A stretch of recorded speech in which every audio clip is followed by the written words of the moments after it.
Ilve range model UPN150FDMPVS repairs. Ilve Nostalgie Series 60-inch freestanding dual fuel range with natural gas, 8 sealed brass burners, double ovens, 5.99 cubic feet total oven capacity, griddle, convection oven, continuous gras. Repairs. For the home, kitchen and beyond, Ilve manufactures appliances that homeowners have come to trust.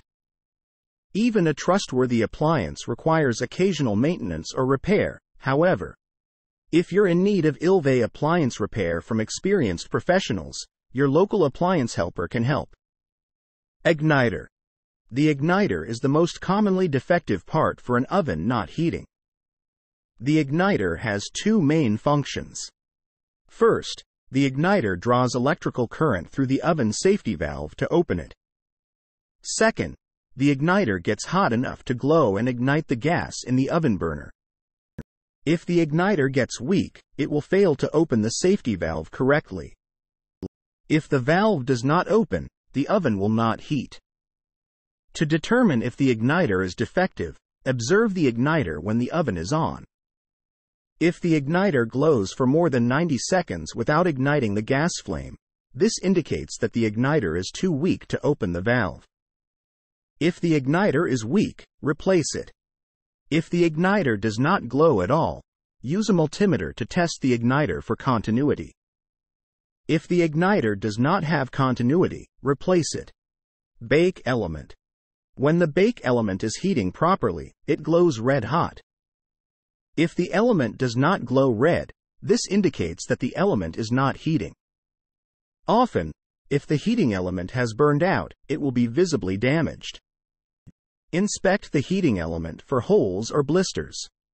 To determine if the bake element has burned out, use a multimeter to test the element for continuity. If the bake element does not have continuity, replace it. Broil element.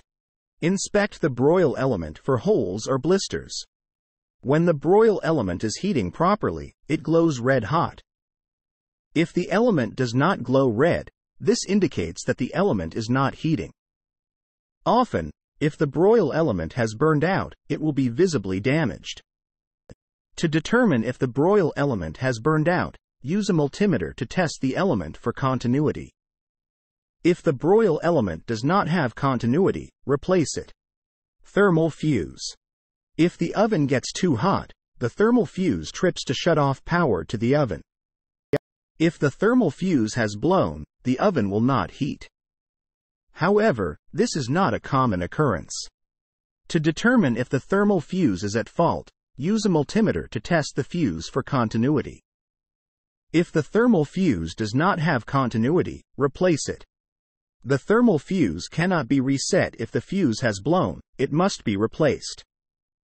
Oven control board. The oven control board has relays that send voltage to the bake and broil circuits according to the user settings and sensor input.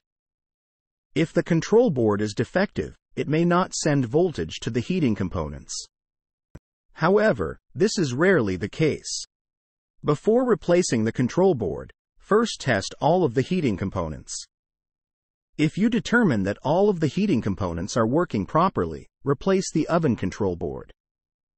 Since it's not easy to test the oven control board, you will have to replace the control board if you suspect it is defective.